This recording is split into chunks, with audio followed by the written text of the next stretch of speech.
श्री स्वामी समर्थ, जय जय स्वामी समर्थ। स्वामींचं नाव घेऊन मी या व्हिडिओला सुरुवात करते। ज्येष्ठ महिन्यातील कृष्ण पक्षातील चतुर्थी तिथीला संकष्टी चतुर्थी साजरी केली जाते। ज्येष्ठ महिन्यात ही अंगारिका संकष्टी चतुर्थी आहे। अंगारिकीला व्रत उपवास करून विघ्नहर्ता गणेशाची पूजा केली जाते। दर महिन्याला संकष्टी चतुर्थी व्रत असतं। त्या दिवशी गणेशासोबत चंद्राचीही पूजा करण्याची परंपरा आहे। त्याशिवाय हे व्रत अपूर्ण मानलं जातं।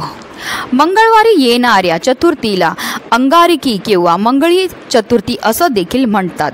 2024 या वर्षात केवळ एकच अंगारिकी चतुर्थी असून ती 25 जूनला आहे। अंगारिकी चतुर्थीचे धर्मशास्त्रानुसार अतिशय महत्त्व आहे। तब्बल 21 चतुर्थी केल्यानंतर मिळणारे फळ हे केवळ एक अंगारिकी चतुर्थीचे व्रत केल्याने प्राप्त होतं। या दिवशी संकष्टी चतुर्थीचे व्रत पाळल्यास आणि श्री गणेशाची यथायोग्य पूजा केल्यास शुभ फळ प्राप्त होतं। जीवनातील सर्व अडथळ्यांपासून मुक्ती मिळते आणि घरात सुख समृद्धी नांदते। आणि म्हणूनच आपल्याला आज घरात या झाडाचं फक्त एक पान जाळायचं। हे पान जाळल्यामुळे आपल्या घरामध्ये चहूबाजूने पैसा हा येऊ लागेल, ज्यामुळे आपलं 7 पिढ्यांचं दारिद्र्य नष्ट होऊन आपल्या जीवनामध्ये सुख समृद्धी ऐश्वर हे कायम टिकून राहणार आहे। अतिशय प्रभावी असा हा उपाय जो अंगारकी संकष्टी चतुर्थीच्या दिवशी आवर्जून प्रत्येकाने करायचा। त्याबद्दल सविस्तर आणि महत्त्वाची अशी माहिती मी तुम्हाला या व्हिडिओमध्ये देणार आहे, तर व्हिडिओ पूर्ण पहा। आणि जर तुम्ही माझ्या चॅनलवर नवीन असतील तर चॅनलला सबस्क्राईब करा आणि शेजारी बेल आयकॉनसुद्धा प्रेस करा, जेणेकरून तुम्हाला माझ्या नवनवीन व्हिडिओचं नोटिफिकेशन हे मिळत राहील आणि तुम्ही एक पण व्हिडिओ मिस करणार नाही।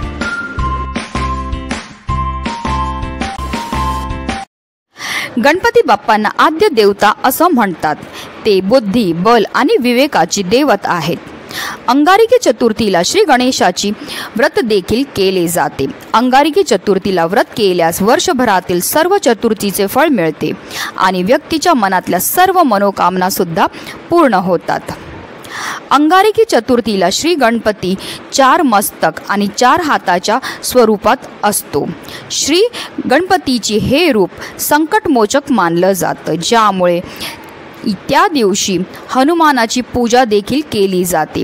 मंगळ ग्रहाने श्री गणेशाला प्रसन्न केलं होतं, यासाठी कठोर तपश्चर्या केली होती। म्हणून चतुर्थी मंगळवारी आल्यास ती अंगारिका चतुर्थी म्हणून ओळखली जाते। अशी प्रचलित कथा आहे। हे व्रत केल्यास मंगळाचे सर्व दोष दूर होऊन कुंडलीतला मंगळ मजबूत होतो। तंत्रक्रियांमध्ये विविध झाड आणि रोपट्यांचा उपयोग केला जातो। असंच एक झाड आहे रुईचं। हे झाड महादेवांना अत्यंत प्रिय आहे। महादेवांच्या पूजेमध्ये या झाडाचं पान अर्पण करणं शुभ मानलं जातं। शास्त्रानुसार महादेव प्रत्येक वाईट गोष्ट नष्ट करणारे तसेच तंत्र साधनेचे जनक आहेत। या कारणामुळे तंत्रशास्त्रात या झाडाला विशेष महत्त्व हे दिलं जातं। ज्या घरासमोर रुईचं झाड असतं तेथे कायम सुख समृद्धी राहते, तसेच सर्व नकारात्मक ऊर्जा नष्ट होते। त्याचबरोबर रुईच्या जुन्या झाडाच्या मुळाशी श्री गणेशाची प्रतिमा निर्माण होते आणि ती चमत्कारिक लाभ देणारी प्रतिमा असते। ज्या घरासमोर रुईचं झाड असतं त्या घरावर कधीही कोणत्याही नकारात्मक शक्तीचा परिणाम होत नाही आणि त्या घरावर कधीही जादू टोना मंत्रतंत्र यांचा वाईट प्रभावसुद्धा पडत नाही। त्या लोकांवर महालक्ष्मीची विशेष कृपासुद्धा असते। त्याचबरोबर रुईची पानं ही बजरंगबलींना सुद्धा अतिशय प्रिय आहेत आणि मंगळवारी जर आपण रुईची पानं बजरंगबलींना अर्पण केली तर त्यामुळे त्यांच्या कृपेने आपल्या आयुष्यामध्ये असणारी सर्व दुःख सर्व संकट दूर होतातच होतात, पण कुंडलीमध्ये असणारा मंगळ दोषसुद्धा दूर होतो। जर आपल्या कुंडलीमध्ये मंगळ दोष असेल तर विवाह जुळण्यामध्ये समस्या येतात, त्याचबरोबर आपल्याला कोणत्याही कार्यामध्ये यशसुद्धा प्राप्त होत नाही।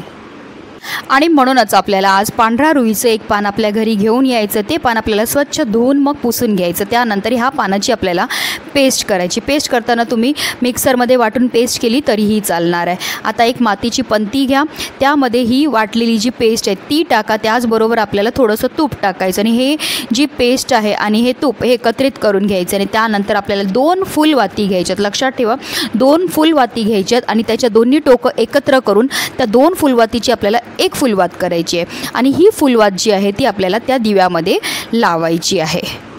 त्यानंतर आपल्याला एक प्लेट घ्यायची, प्लेटवर आपल्याला कुंकवाने स्वास्तिक काढून घ्यायचं आहे आणि त्या स्वास्तिकला आपल्याला हळद कुंकू अक्षदा अर्पण करायचे आणि त्यावर हा दिवा आपल्याला ठेवायचा आणि हा दिवा प्रज्वलित करून आपल्या देवघरामध्ये असणाऱ्या आपल्या गणपती बाप्पांसमोर आपल्याला हा दिवा ठेवायचा आहे। आता हा जो उपाय आहे तुम्ही सकाळी करणार असेल तर त्या दिव्यामध्ये तूप एवढं घाला की किमान रात्री 12 वाजेपर्यंत तरी हा दिवा प्रज्वलित राहिला पाहिजे, किंवा हा उपाय जर तुम्ही संध्याकाळी करणार असतील तर तुम्ही तो 12 वाजेपर्यंत दिवा प्रज्वलित राहील एवढा तुम्हाला त्याच्यामध्ये तूप हे घालायचं आहे। आता रात्री हा दिवा 12 वाजेपर्यंत तुम्हाला तिकडे देवघरामध्येच ठेवायचा आहे। दुसऱ्या दिवशी तुम्हाला काय करायचं, उठल्यावर स्नान करायचे, स्नान केल्यानंतर ह्या दिव्यामध्ये ज्या वाती उरलेल्या असतील त्या वाती, त्याचबरोबर आपल्याला 5 भीमसेनी कापूरच्या वड्या आणि त्याचबरोबर 5 लवंगा एका प्लेटमध्ये घ्यायच्यात आणि त्या आपल्याला जाळायच्या आणि ह्याचा धूर जो आहे तो आपल्या संपूर्ण घरामध्ये आपल्याला फिरवायचा आहे। ह्या धुराच्या प्रभावाने आपल्या घरामध्ये असणारी सर्व नकारात्मकता, घरामध्ये असणारी अलक्ष्मी ती काढता पाय करून निघून जाते आणि आपल्या घरामध्ये अखंड लक्ष्मीचा वास हा होत असतो। हा उपाय केल्यामुळे आपल्या कष्टाला, आपल्या नशिबाची साथ मिळायला लागते, त्यामुळे आपल्याला जी अप्राप्त लक्ष्मी आहे ती प्राप्त व्हायला लागते। आपल्या घरामध्ये आलेला पैसा हा टिकून राहतो, ज्यामुळे आपलं दारिद्र्य हे नष्ट होतं। अतिशय प्रभावी असा हा उपाय जो प्रत्येकाने आज अंगारकी संकष्टी चतुर्थीच्या दिवशी करायचा आहे। म्हणूनच व्हिडिओ जास्तीत जास्त लोकांपर्यंत शेअर करा, जेणेकरून प्रत्येकाच्या आयुष्याचं कल्याण हो ही स्वामीचरणी प्रार्थना। श्री स्वामी समर्थ। जय जय स्वामी समर्थ।